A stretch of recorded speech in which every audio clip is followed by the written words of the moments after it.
A lot of boxers don't do this. This is why Canelo's not fighting Benavidez. Why would Canelo fight Benavidez, who's relatively unknown, and Benavidez beats him, and Benavidez becomes overnight a superstar? That's Canelo's letting Benavidez make a name off of him. So you're saying that you're going to make... If it was up to me, like we keep on saying, we want to see Benavidez. Canelo, hell of a fighter. But my personal opinion, he's ducking Benavidez. You know, that's just my personal opinion. And I'm allowed to speak my mind. That's just what it is. We want to see Benavidez. David Benavidez isn't holding back after Canelo Alvarez's recent loss to Terence Crawford. The undefeated super middleweight champion has turned up the heat, claiming that Canelo is too hesitant and lacks the courage to face him in the ring. Can you not give us Canelo Benavidez? Why? Canelo, why? I do not understand it. You're demanding $200 million? Like, come on, dude. Basically, Canelo doesn't want to give us the good fights. Imagine if Canelo and Benavidez gets made. That's the Super Bowl of boxing. Boxing is on the rise. Canelo, don't screw it up for us. I thought I would never say this, but Canelo's scared. Literally, I thought I would, as a fighter, I know fighters are not scared. But wow, we've been begging Canelo, please, Canelo, please. Saul Canelo Alvarez reportedly turned down a fight with David Benavidez, claiming he didn't like Benavidez's approach and was only focused on the massive payday that would come with the bout. Veteran trainer Ronnie Shields, who predicted before the Canelo versus Crawford fight that Terence Crawford would win, stood firm on his stance afterward. According to Shields, he always believed Crawford's speed, timing, and ability to switch between orthodox and southpaw stances would create major problems for Canelo. He explained that Crawford's skill in adjusting angles, controlling range, and moving in and out of exchanges exposed subtle flaws in Canelo's defense, allowing Crawford to dominate the fight. Crawford, by unanimous decision, you got that. You know, I just thought Crawford was too fast for Canelo. Too many combinations. Canelo doesn't jab anymore. He looks for one shot now. You know, I mean, the end is there for Canelo. And I just think that Crawford was too fast for him, you know, especially in the southpaw position. We all know Canelo have problems with the southpaw. So, you know, and that's why I picked Crawford. I just thought Crawford could be too fast. Ronnie Shields, a respected boxing trainer, praised Terence Crawford for executing an almost perfect strategy against Canelo Alvarez. He highlighted Crawford's composure, precision timing, and ability to capitalize on every mistake Canelo made. Shields described it as a masterclass in tactical awareness and ring IQ, exactly what he had expected before the fight. He went on to suggest that Canelo might need to consider retirement, noting that years of competing at the highest level seemed to have taken a visible toll on him. On the other hand, Oscar de la Hoya shared a more balanced view. He emphasized that the decision to retire rests entirely with Canelo himself. If he feels he's reached his peak, stepping away might be wise.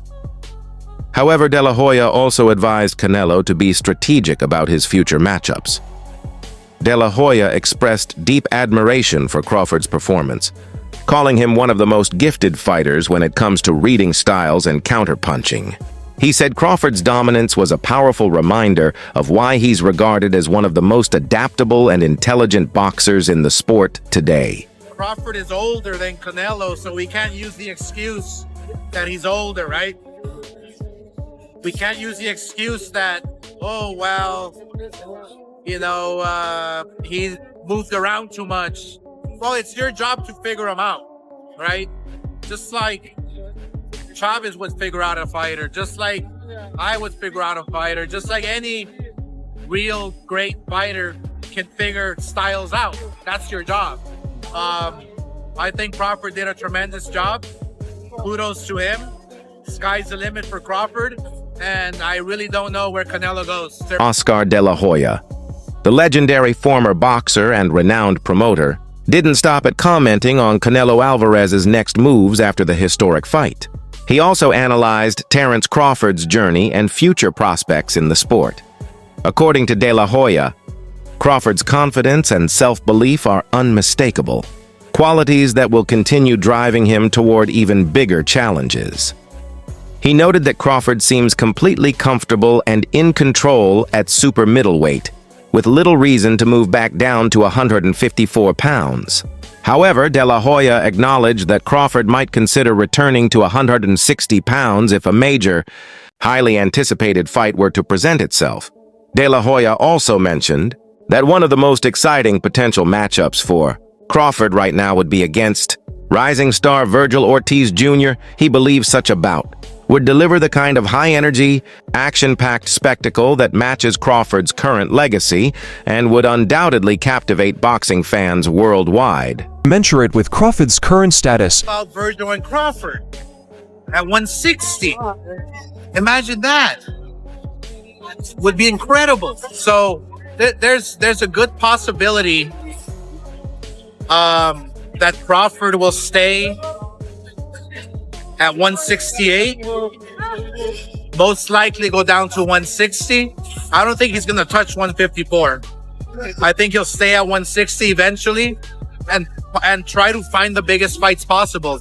And the biggest fight for him would be a Virgil. Rolly Romero praised Terrence "Bud" Crawford's incredible performance in the September 13th main event against Canelo Alvarez, calling it a display of rare skill and composure.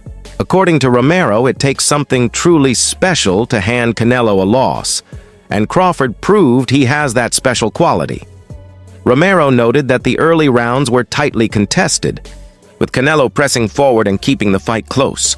However, as the bout progressed, Crawford gradually took full control, setting the pace, landing cleaner and sharper shots, and dominating round after round.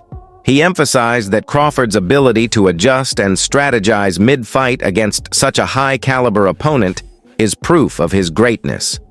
Romero concluded by saying that Crawford's victory was nothing short of an extraordinary achievement, one that solidifies his place among the greatest fighters in boxing history. That performance did something really special for me. Yeah? Yeah, a lot more special than what probably anyone else is probably thinking, honestly. I didn't expect Crawford to be that big. Oh, yeah. I didn't expect Crawford to be that big, but Canelo did good the first few rounds, first like all the way up like to round 4, and then that's when Crawford took over, So I mean, the second half of the fight though, it was all Crawford. There was no question about it. Terrence "Bud" Crawford seems hesitant to face David Benavidez, much like Canelo Alvarez once was. After defeating Canelo and claiming his titles, Crawford now faces calls to take on the much bigger Benavidez, who has been demanding a showdown. Crawford admits Benavidez's size and power make him a serious threat, but hasn't ruled out the fight entirely. Dan Rafael noted that Crawford's preparation and ring IQ helped him dominate Canelo, proving he can overcome challenges that once seemed impossible. Through discipline and adaptability, Crawford has solidified his place among boxing's most complete champions. Bigger guy up, although for me, they looked about the same size. But that was a brilliant performance. And what can you say? I mean, you got to give him his credit. He created a lot of history. He dreamt this fight. He willed it to happen. A lot of people, not me, but a lot of people laughed at him and said, forget about it. No chance against a bigger guy like that. But Dan Rafael explained that while a Canelo versus Crawford rematch would attract huge attention, it might not be the best move for either fighter right now. He advised both men to focus on opportunities that better fit their current careers. Rafael suggested that Canelo should carefully weigh his next step, or even consider taking time off. As for Crawford, this victory has elevated him to a level where every top contender will want a shot. Still, Rafael emphasized that Bud should choose his next opponent wisely, considering the weight class, event size, and titles on the line.